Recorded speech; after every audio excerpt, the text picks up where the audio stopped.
사도행전 13장 13절에서 23절 그리고 38절 39절 말씀을 우리에게 주시는 하나님의 말씀으로 봉독하겠습니다. 바울과 및 동행하는 사람들이 바보에서 배 타고 밤빌리아에 있는 버가에 이르니 요한은 그들에게서 떠나 예루살렘으로 돌아가고 그들은 버가에서 더 나아가 비시디아 안디옥에 이르러 안식일에 회당에 들어가 앉으니라. 율법과 선자의 글을 읽은 후에 회당장들이 사람을 보내어 물어 이르되 형제들아 만일 백성을 권할 말이 있거든 말하라 하니 바울이 일어나 손짓하며 말하되 이스라엘 사람들과 및 하나님을 경외하는 사람들아 들으라. 이 이스라엘 백성의 하나님이 우리 조상들을 택하시고 애굽 땅에서 나그네 된 그 백성을 높여 큰 권능으로 인도하여 내사 광야에서 약 40년간 그들의 소행을 참으시고 가나안 땅 7족속을 멸하사 그 땅을 기업으로 주시기까지 약 450년간이라. 그 위에 선지자 사무엘 때까지 사사를 주셨더니 그 위에 그들이 왕을 구하거늘 하나님이 베냐민 지파 사람 기스의 아들 사울을 40년간 주셨다가 피하시고 다윗을 왕으로 세우시고 증언하여 이르시되 내가 이세 아들 다윗을 만나니 내 마음에 맞는 사람이라 내 뜻을 다 이루리라 하시더니 하나님이 약속하신 대로 이 사람의 후손에서 이스라엘을 위하여 구주를 세우셨으니 곧 예수라. 38절입니다. 그러므로 형제들아 너희가 알 것은 이 사람을 힘입어 지사함을 너희에게 전하는 이것이며 또 모세 율법으로 너희가 의롭다 하심을 얻지 못하던 모든 일에도 이 사람을 힘입어 믿는 자마다 의롭다 하심을 얻는 이것이라. 아멘. 우리 잠깐 기도하는 시간 갖겠습니다. 하나님, 지난 한 주간 동안도 지켜주심을 감사합니다. 예배 자리에 건강하게 나올 수 있도록 해주신 은혜 감사합니다. 이제 말씀을 경청할 터인데 은혜 받게 하여 주옵소서. 우리 이 시간 조용히 함께 기도하겠습니다. 하나님 아버지, 지난 한 주간도 사랑과 은혜 가운데 지켜주셨다가 복된 주일 맞이에 주의 전에 나와 예배드리게 하시니 감사합니다. 주의 사랑과 은혜를 인쳐 살아가면서도 하나님 주의 사랑과 은혜를 잊고 살아간 저희들의 부족함과 허물을 용서하여 주옵소서. 이 시간 주님 앞에 마음의 문을 열고 사모하는 심정으로 경청하고자 합니다. 하나님, 우리의 인생에 도움이 되고 우리 인생의 좌표가 되고 생명이 되는 말씀을 허락하여 주시옵소서. 사모하는 심령으로 경청하게 하시고 은혜 받게 하여 주시고 깨닫게 하시고 변화되는 삶을 살아갈 수 있도록 주님 저희들을 붙잡아 주시고 인도하여 주옵소서. 악한 세력 틈타지 않게 하시고 성령 충만한 심령과 마음으로 사모하는 심령으로 주님 앞에 나아갈 수 있도록 우리의 마음과 몸과 마음을 심령을 주님께서 주장하여 주시고 인도하여 주시옵소서. 할렐루야. 아마 여러분은 취미생활 또는 적절한 운동생활을 나름대로 하고 있을 것입니다. 저도 여러 가지 취미생활 또는 운동생활도 해보았습니다. 한때는 등산을 좋아해서 정기적으로 산에 오른 적도 있었어요. 가까이에 있는 내연산 꼭대기는 올라가 보지 못했지만은 그래도 설악산, 지리산, 한라산, 치악산, 속리산 밑에서부터 걸어서 정상까지 올라가 본 적이 있습니다. 또 나름대로 운동한다고 수영도 해보고 또 배드민턴도 쳐보고 또 요 밑에 있는 갈매기 탁구장도 한때는 열심히 다녀보고 테니스 치는 목사님 만나서 또 테니스도 한때는 열심히 친다고 다닌 적도 있었습니다. 그런데 생각해보니 많은 것을 해봤지만은 끝까지 해본 것은 거의 없는 것 같아요. 조금씩은 해보았지만은 제대로 하는 것은 하나도 없는 것을 느끼게 됩니다. 저는 그래서 제대로 하는 분을 만나면 대단히 존경스럽고 그리고 다른 사람을 가르칠 수 있을 만큼 실력을 겸비한 사람을 보면 저 사람은 대단히 아주 훌륭한 사람이다 라는 생각을 가지게 됩니다. 오늘 말씀은 안디옥 교회에서 파송된 최초의 선교사 바나바와 바울이 선교 사역을 감당하면서 제일 먼저 구브로섬에 도착하게 됩니다. 이 구브로섬은 바울의 고향이었고 이 구브로섬은 바나바의 고향이었고 이곳에 선교한 후에 이제 바보라는 곳에서 배를 타고 대륙으로 넘어가 이 소아시아 남부지방 버가라는 곳에 이르게 되었던 곳이 오늘의 상황인 것입니다. 그런데 버가에 이르러 예기치 않은 사건이 일어나게 됩니다. 함께 수행했던 사람 가운데 수행한 마가라는 요한이 그들에게서 이탈해서 예루살렘으로 돌아가게 된 것입니다. 오늘 이 사건을 이 본문은 짤막하게 소개하고 있어요. 그러나 성교의 여정 속에서 이 사건이 미친 영향은 지대한 영향을 미치게 됩니다. 마가라는 것은 히랍식 이름이고 요한이라는 것은 히브리식 이름입니다. 그래서 같은 사람인데 오늘 통상 이 사람을 마가라고 호칭하도록 합니다. 왜 마가가 바나바와 바울과 작별하고 예루살렘으로 돌아갔을까? 마가가 선교 여행 중에 중간에 이탈하는 일이 어쩌다가 일어난 것일까? 이들이 서로 마음을 합치고 관계가 좋고 의기투합하는 일이 있었더라면 돌아갈 이유가 없었을 터인데 서로 다투었던 것일까? 아니면 서로 싸웠던 것일까? 아니면 고민이 있었을까? 아니면 힘든 일이 있었을까?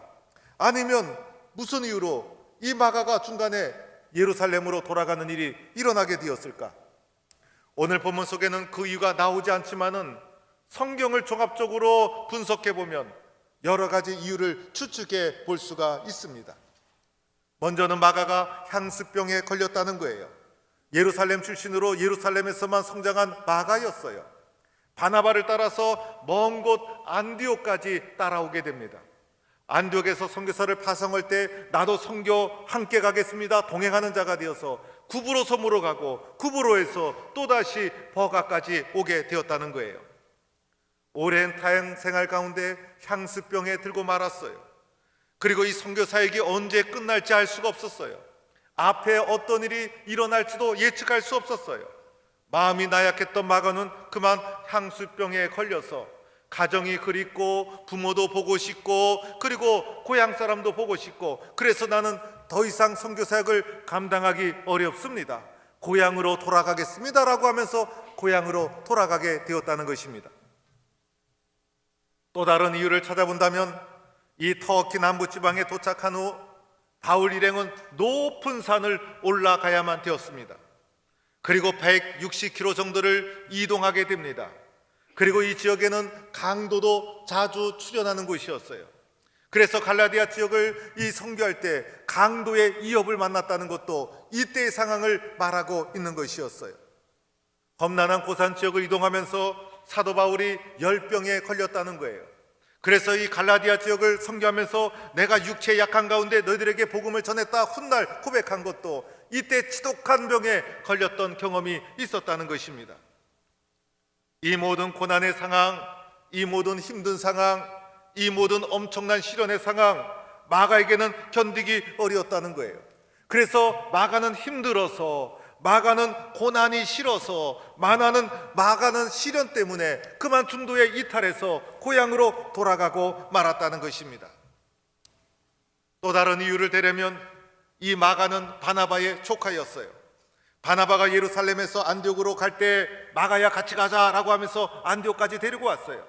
그리고 안디옥에서 선교사로 파송할 때도 바나바 때문에 마가가 따라 나서게 되었다는 거예요.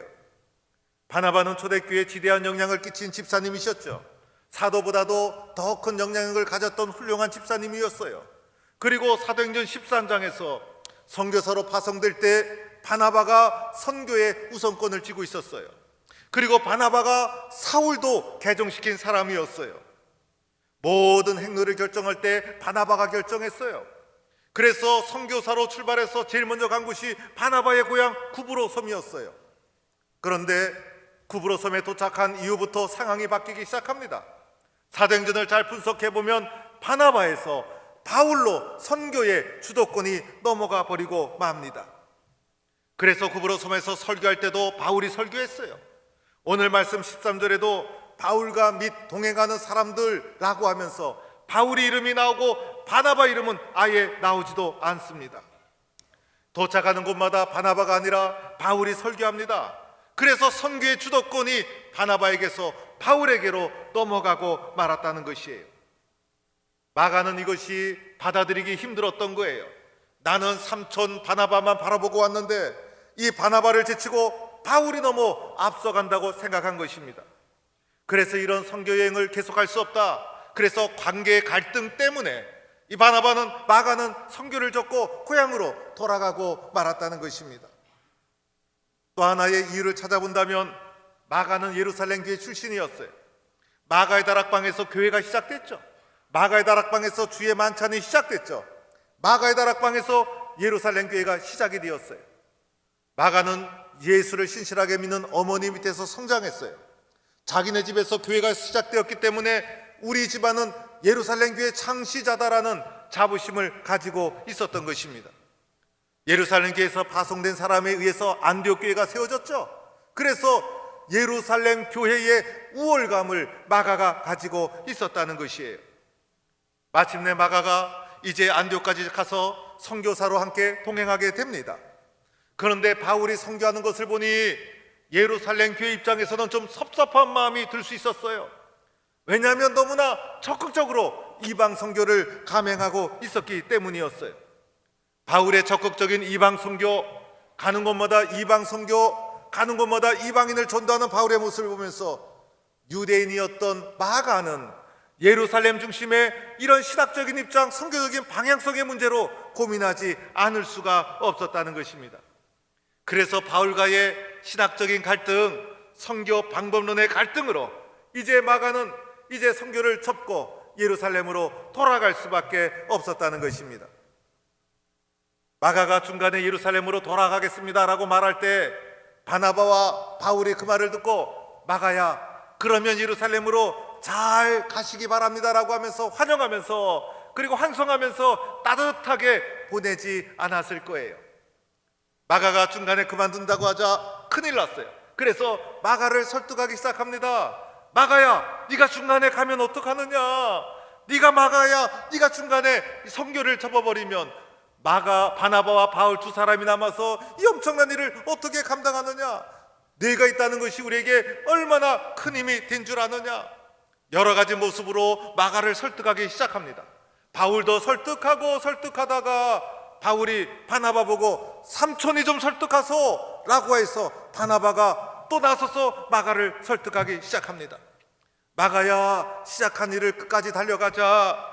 수단과 방법을 가리지 않고 마가의 마음을 어루만지면서 설득하면서 비유를 맞추면서 온갖 방법 동원해서 설득했지만은 마가가 고집이 얼마나 센지 나는 돌아갑니다 라고 하면서 끝까지 양보하지 않고 돌아가 버리고 말았다는 것이에요. 마가는요, 바나바와 바울에 비해서 심령이 약한 사람이었어요. 그리고 교회의 선교보다, 교회의 공적인 선교보다 개인의 피로를 더 추구하는 사람이었어요. 자기의 기준으로 교회의 선교와 방향을 판단하는 사람이었어요. 자립적인 신앙인으로 헌신하기보다도 어머니 밑에서 어릴 적부터 모태신앙으로 자연스럽게 형성된 신앙인, 그리고 몸과 마음은 예수를 잘 믿었지만은 삶의 현장, 선교 현장, 봉사 현장에서 치열하게 자신의 신앙을 쌓아 올린 사람이 아니었다는 거예요. 과거의 신앙에 머물러서 옛날의 은혜, 옛날의 신앙, 과거의 추억을 붙잡고 믿음 생활 지탱하고 있었다는 거예요. 하나님이 지금 우리를 어디로 이끌어 가시는지, 우리가 무엇을 향해 전진해야 되는지 미래지향적인 비전을 가지지 못했다는 거예요.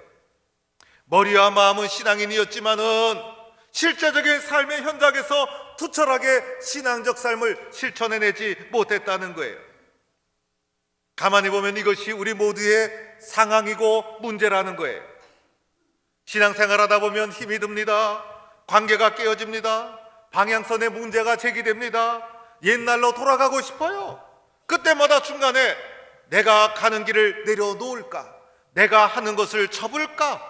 온갖 유혹과 갈등 앞에 우리는 믿음의 길을 걸어가고 있다는 거예요.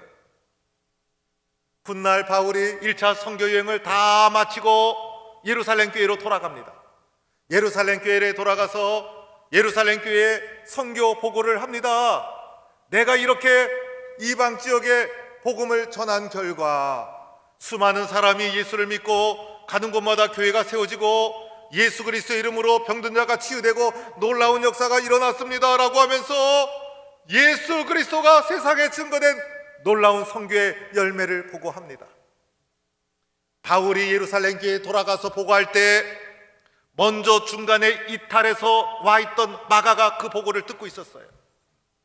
마가가 바울의 보고를 들으면서 마음속에 어떻게 생각했을까요? 회개하는 심정으로 땅을 쳤다는 거예요. 내가 왜 그때 참지 못하고 중간에 돌아왔을까? 조금만 참았더라면 나도 저렇게 영광스러운 보고의 주인공이 될 수 있었을 터인데, 내가 사도 바울과 함께 고난의 현장에 참여했더라면 그 열매도 참으로 값진 건데, 내가 그때 조금만 더 참았더라면, 내가 그때 조금만 더 인내했더라면, 내가 그때 조금만 더 전진했더라면 뒤늦게 마가는 땅을 치며 후회했을 것입니다. 사랑하는 성도 여러분, 하나님의 일, 교회의 섬김, 선교적 사명 끝까지 해야 되는 것이고, 이 모든 것은 사명으로 받아야 된다는 것입니다. 하고 싶으면 하고 하기 싫으면 그만두는 거 교회 일이 아니죠. 가만히 보면 세상 일, 나를 위한 일, 내 이권이 개입된 일, 여러분이 열심히 하고 있어요. 그런데 교회의 일, 하나님의 일, 영적인 일은 우리가 소리할 때가 참으로 많다는 거예요. 하고 싶을 때 한다면 누구나 할 수 있죠. 하기 싫으면 접는 것 어린아이와 같은 것이죠. 하나님의 일은 끝까지 충성해야 된다는 거예요. 중간에 포기하면 크게 후회할 날이 있다는 거예요. 중간에 내려놓으면 그것 때문에 영적인 손실이 너무나 크다는 거예요. 그래서 우리는 주님이 나를 맡겨주실 때는 주님이 주시고자 하시는 선물도 있다는 것을 기억하고 끝까지 충성하는 것이 우리가 해야 될 본분이라는 것이에요. 제가 고등학교 다닐 때 체력장이 있었어요. 체력장 가운데 제일 어려운 것이 오래 달리기. 여자는 800m, 남자는 1000m. 그 1000m가 얼마나 어려웠는지 저는 달릴 때마다 1등 했어요. 꼴찌 뒤에서 1등 했어요. 뒤에서. 그래서 어떨 때는 달리다 보면 1등 하는 친구가 저를 다 따라와요. 얼마나 부끄러운지 몰라요. 그래서 연습하죠. 체력장 앞두고 연습을 하죠. 체육 시간마다. 몇 번은 제가 중간에 포기를 했어요. 포기하다 보니 너무 수치스럽더라고요. 그래서 끝까지 달렸어요. 끝까지 달려서 꼴찌로 들어오더라도 끝까지 완주하는 것이 중간에 내려놓는 것보다 훨씬 낫더라는 것이에요. 우리에게 2015년도 교인 실정사항 4번째, 교회 봉사 어떻게 해야 됩니까? 맡은 자에게 구할 것은 충성이니라. 끝까지 충성하는 것, 이것이 교회 섬김의 본질이에요. 본질. 우리 교회는 그러한 교회가 되어야 합니다.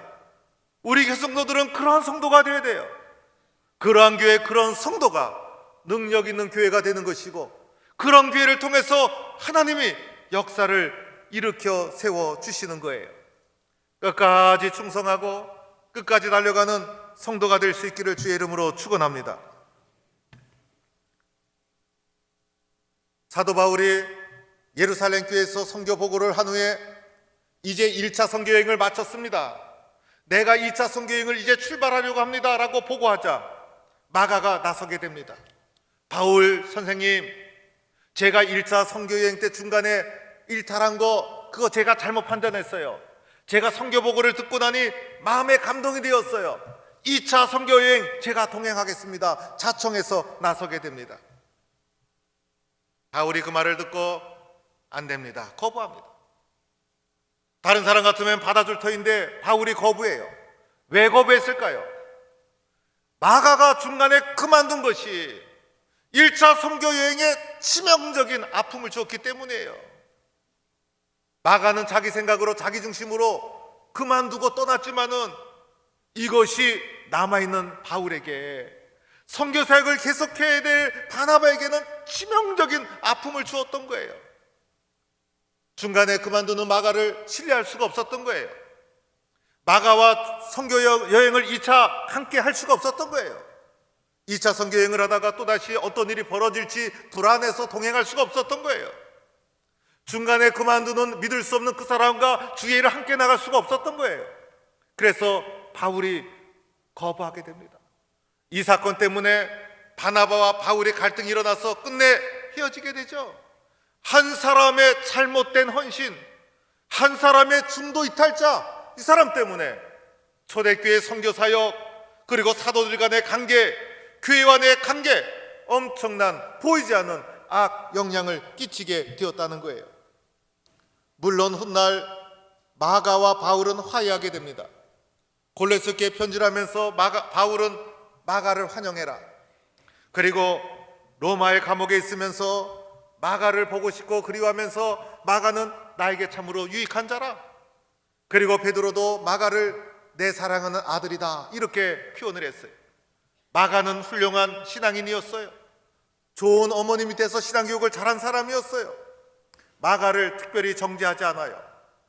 그러나 성경은 마가 중심으로 기독교 선교 역사가 진행되었다고 말하고 있지 않죠.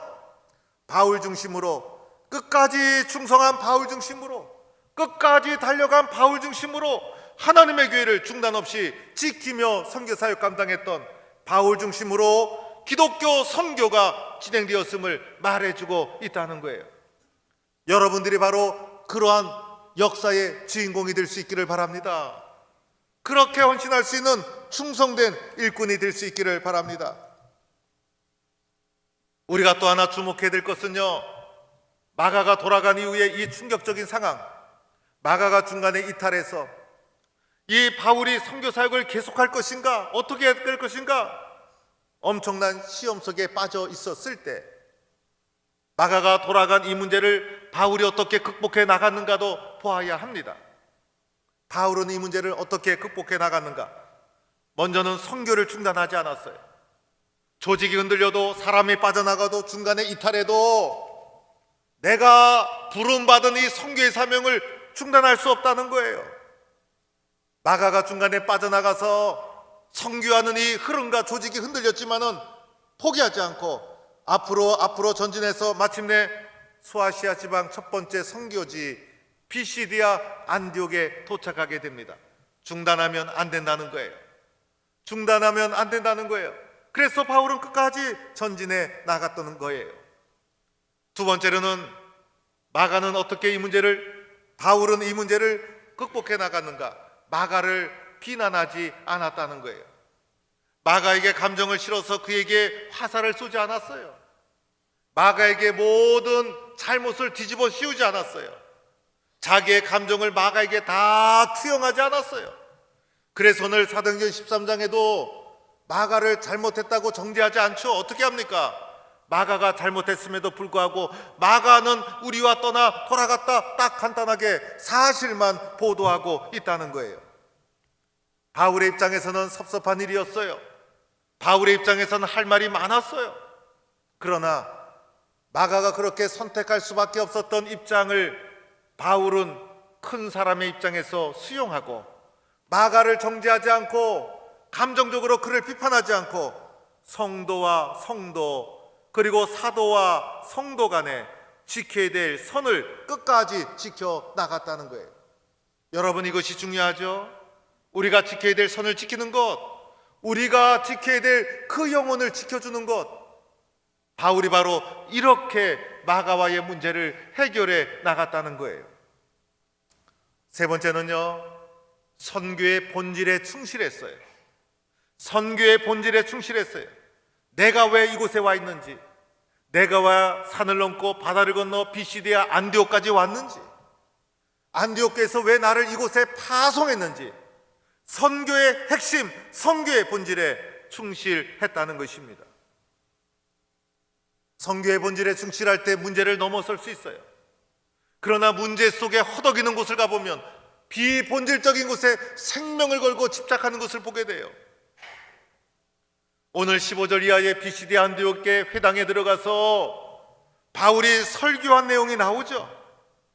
무엇을 설교하고 있는지, 무엇을 증거하고 있는지, 무엇 때문에 왔는지 이 설교 한 편이 그대로 말해주고 있는 거예요. 바울이 그의 설교를 통해 증거하고 있는 핵심은 바로 예수가 그리스도라는 거예요. 예수가 그리스도라는 것, 이 핵심과 본질을 분명히 붙잡고 있었다는 거예요. 사도 바울이 설교할 때 영적인 비밀적인 자기가 깨달은 엄청난 말씀을 전하고자 했던 것이 아니에요. 성경은 영적인 비밀 문서가 아니죠. 어떤 사람은 성경을 읽으면서 내가 성경에 감춰진 영적인 엄청난 비밀을 깨달았다. 여러분, 그런 거 없어요. 그러면서 한국교회와 목회자를 비판하는 사람들, 모든 사람이 그 사람이야말로 교회를 어지럽히는 사탄 역할을 하는 거예요. 오늘 사도 바울이 산 넘고 물 건너 이곳에 와서 전한 것 딱 하나예요. 성경의 핵심, 복음을 증거했다는 거예요. 성경이 증거하는 거 복음이죠. 이것이 유대인의 눈에는 감춰져 있고 세상의 사람들의 눈에 감춰져 있는 이 복음을 그들에게 증거한 거예요. 복음이 무엇입니까? 복음이 바로 예수 그리스도이시죠. 예수 그리스도, 예수가 그리스도라는 이 복음의 핵심, 이것을 붙잡고 예수님이 누구신가? 예수님은 어떻게 우리 가운데 오셨는가? 예수님은 무엇을 하셨는가? 예수님이 하신 결과 하나님과 나와 어떤 관계가 되었는가? 오직 예수에 대해서 선정적으로 분명하게 그들에게 증거하고 있다는 거예요. 이것이 선교의 목적이었어요. 이것이 바울의 사명이었어요. 이것을 위해 바울이 이곳에 파송된 거예요. 예수님이 오신 것 중에 가장 핵심되는 사건이 무엇이었어요? 십자가와 부활이었어요. 그 예수님의 십자가는 우리의 죄와 허물을 대신 지는 대속의 십자가예요. 예수님이 부활하셔서 오늘도 우리와 함께 하신다. 이 십자가와 부활이 바울이 전한 복음의 핵심이었어요.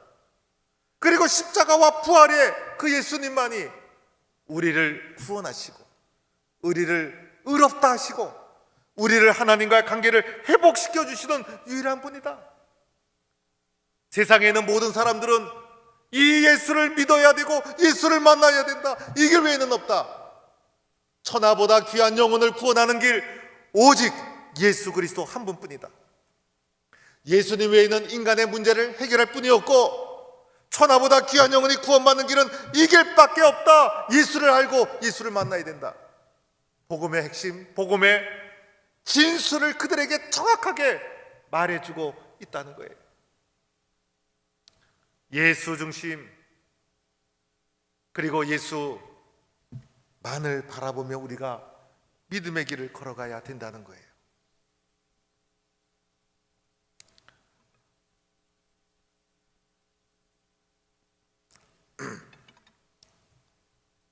불교의 유명한 성철 스님 있죠. 산은 산이고 물은 물이로다. 도를 깨달았다고 산은 산이고 물은 물인데 산은 산이고 물은 물이로다라고 한마디 했더니 세상이 깜짝 놀래가지고 대단한 명언이라고 막 신문에 대석특필되고 김영걸 목사는 그것보다 더 훌륭한 말을 한 것 같은데 신문도 안 나오고. 그런데 종교인으로서 그분은 괜찮은 분이었어요. 평생을 수행하고 참선을 하고 무소유의 삶을 살고 자기와의 평생의 싸움의 어떤 그런 길을 걸어간 수행자였어요. 성철 스님이 마지막 죽게 되었을 때 제자들에게 했던 유언이 있어요. 그 유언이 요새 공개가 되고 있대요. 뭐라고 유언했냐면 제자들을 탁 모아놓고 내가 이제 죽게 되었는데 지금까지 살아오면서 내가 죄를 얼마나 많이 지었는지 그 죄은죄가 저 앞에는 산처럼 커서 내가 지옥 갈 것이 확실하다. 이렇게 말을 했다는 거예요. 수행을 해도 고행을 해도 도를 깨달아도 인간인 한 죄의 문제를 그 누구도 해결할 수 없다는 거예요. 오직 예수님만이 우리의 죄를 십자가에서 깨끗하게 대속해 주신 줄로 믿으시기 바랍니다. 그러니 우리가 얼마나 행복해요. 우리에게 얼마나 소망이 있어요. 아무리 저렇게 돌을 닦아도 마지막 눈을 감을 때는 죄 아래서 절망 가운데 눈을 감는 거예요. 그러나 우리에게는 소망이 있죠. 예수님 때문에 하나님과의 관계가 회복됐죠. 예수님 때문에 구원을 받았죠. 예수님 때문에 소망이 있죠. 세상에서 가장 행복한 사람은 예수 믿는 바로 나라는 사실을 기억해야 합니다. 오늘 말씀을 통해서 우리는 두 가지 붙잡아야 됩니다. 하나는 주의 일에는 사명으로 받고 끝까지 달려가고 끝까지 충성하는 사람이 되자. 또 하나는 복음의 본질, 복음의 핵심, 예수 그리스도 중심의 믿음의 길을 걸어가야 된다. 예수님을 떠나서는 아무것도 안 된다. 어디로 가든지 오직 주님, 오직 예수님 바라보며 믿음의 길을 걸어가야 된다. 이런 은혜와 축복이 여러분 위에 풍성히 넘치기를 주의 이름으로 축원합니다. 하나님 아버지 감사합니다.